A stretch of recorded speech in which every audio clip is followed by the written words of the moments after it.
I went to my mother's funeral, but that wasn't her in the casket.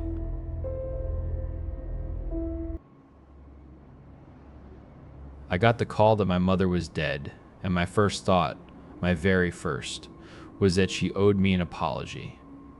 The road that takes you home always feels like it's pulling you backward. Or maybe that was the Xanax. Milo drove, hands at 10 and 2, his knuckles white on the steering wheel. He kept shooting me these careful little glances, the way you look at a cracked vase, trying to figure out if it'll hold water one more time. I wasn't sure myself. It had been 3 years since I'd seen the crooked spine of these mountains. 3 weeks since the doctor's voice turned soft and told me there was no heartbeat. 3 days since the call. Neil Young was singing about a needle. I focused on the Virginia pines blurring past the window, a dark green smear against a gray sky.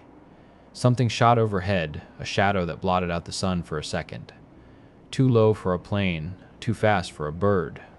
Milo flinched. What the hell was that? It was gone. I knew we'd lost signal miles ago, but I checked my phone anyway. The screen was just a black mirror showing a tired woman I didn't recognize. The tutorial for the herringbone backsplash is scheduled to post, I said to my reflection. 4 o'clock. Anya, Milo said, his voice gentle. Too gentle. You don't have to. 800,000 people don't give a shit that my mom died. I scrolled through my scheduled content queue. A week's worth of perfectly edited, brightly lit lies. How to pick the right grout. The best primer for humid bathrooms. 5 mistakes you're making with your gallery wall. A life where every problem had a solution you could buy at Home Depot. Business as usual, he said. It wasn't a question. I nodded, feeling that familiar pressure build behind my eyes. The ugly kind of crying was bad for engagement. Then came the sound. A low, grinding rumble that vibrated up through the floor of the car. It felt like the world was clearing its throat. What was that? Milo looked toward the mountains. Blasting, maybe, for the new mine? They reopened the mines? Yeah. Some big corporate outfit. Your mom never mentioned it? He shrugged. Drill, baby, drill. The sound came again, longer this time. A deep, gut-level groan from the earth itself. The car rolled past a faded green sign. Still Creek, Virginia. Population 408. My stomach clenched. Now 407. The funeral home was a sagging Victorian that looked like it was slowly being swallowed by the earth. We parked behind a hearse that had rust eating through its wheel wells. Oren met us on the porch. We dated for a year in high school. He'd gotten drunk at my wedding and told Milo he was a lucky man, slurring the words just enough for them to stick. Milo never forgot it. Anya. Oren reached for my hand, but his gesture was stiff, like a puppet working out the kinks.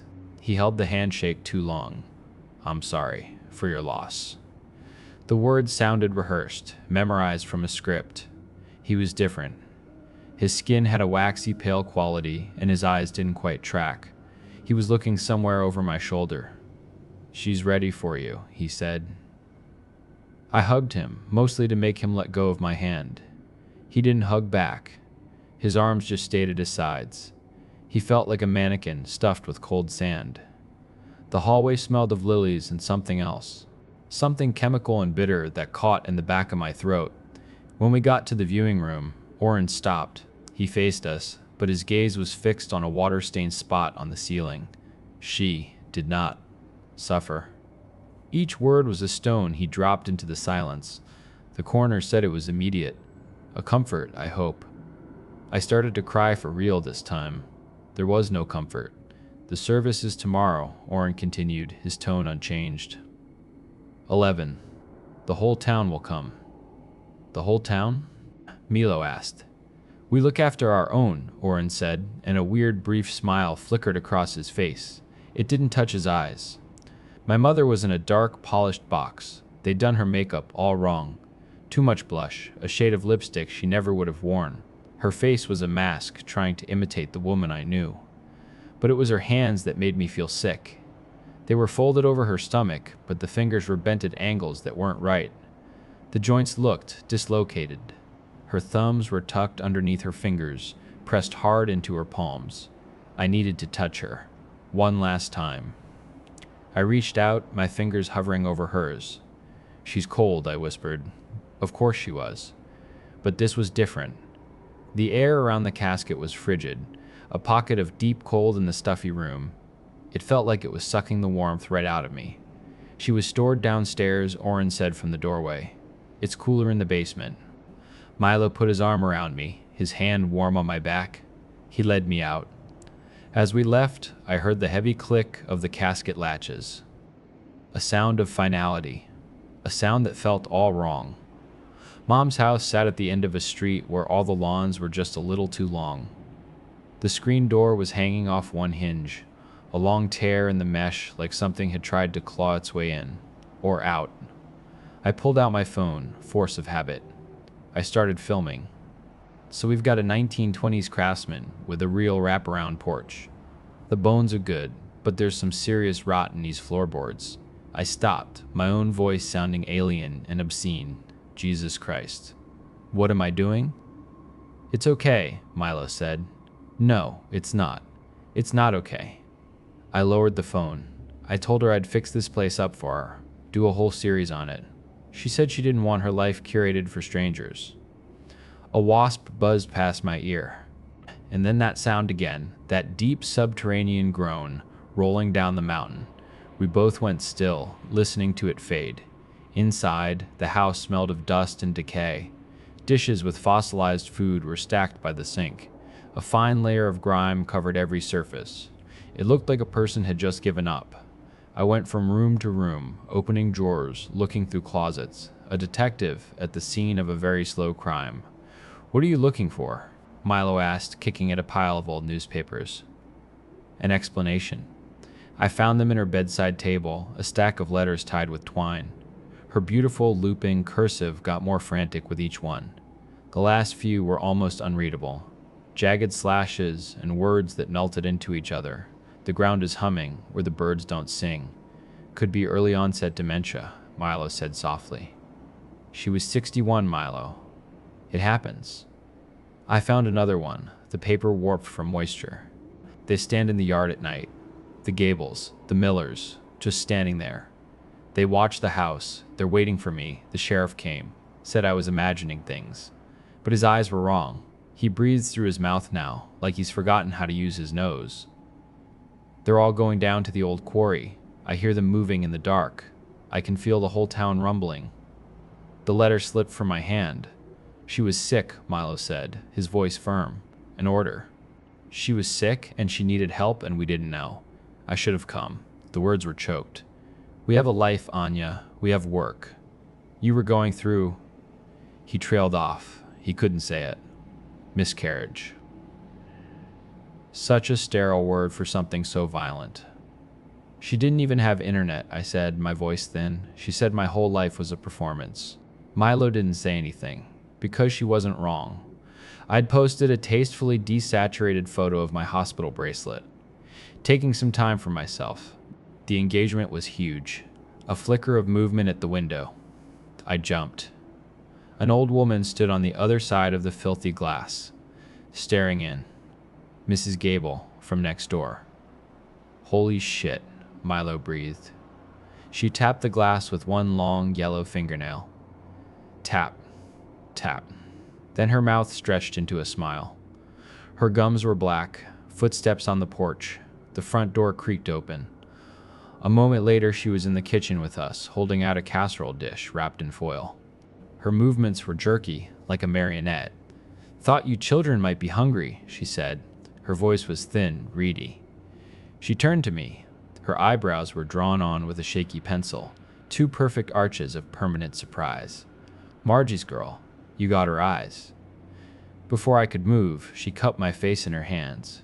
They were freezing cold. Strong. Her thumbs pressed into my cheeks. We always knew you'd come back. Her breath smelled like the funeral home, like lilies and formaldehyde. Your mother worried so. Such a worrier. I tried to pull back, but her grip was like iron. Her pupils pulsed, wide, then pinprick small. Like a camera lens focusing. She let me go and turned to Milo. Well, look at me, keeping you. I best be going. She didn't look at a clock. I'll see you tomorrow, you hear? I watched from the window as she walked across the lawn. At the edge of her property, she stopped, turned, and gave a little wave.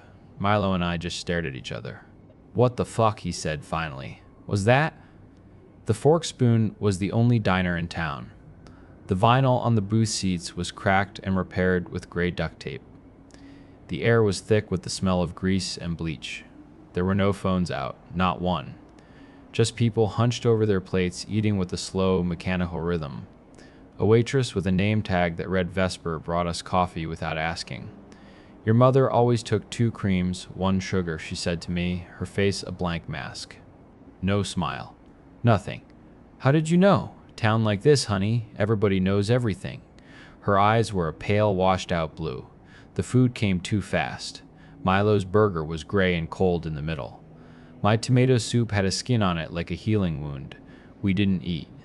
The other patrons ate in silence. A man in overalls shoveled hash browns into his mouth. Fork up, fork down.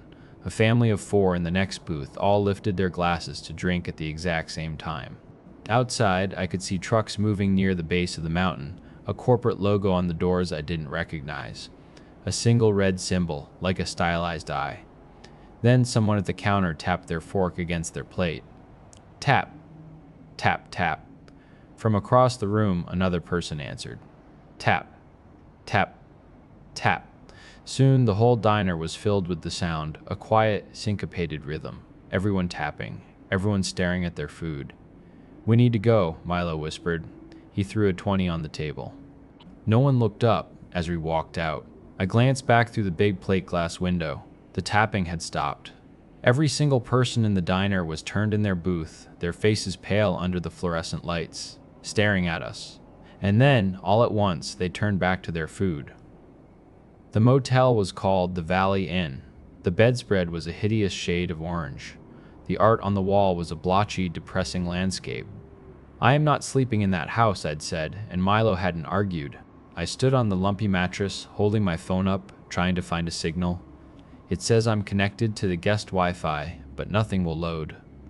Milo turned on the TV. Hockey. The sound of skates on ice filled the small room. He looked at me, really looked at me, no phone lighting up my face. No project to distract us, just us, in this shitty room. He came over and put his hand on my thigh. I flinched. "Not tonight," I whispered. "I can't." He pulled me into a hug. It felt obligatory. "Are you mad at me?" "No, I'm sorry. I was always sorry." The doctor said 1 in 4. It's not your fault. But I still felt the phantom weight of Milo's disappointment, the way he looked at me in that hospital room. Not with anger, with caution. Like I was something precious that had broken and might just break again. We hadn't been intimate since. Every time he touched me, I felt that unspoken question hanging in the air. Was it the stress? All those late nights editing? Did you do something wrong? He never said it, but I heard it, and maybe he was right. Maybe I had traded a real life for a curated one, and this was the price.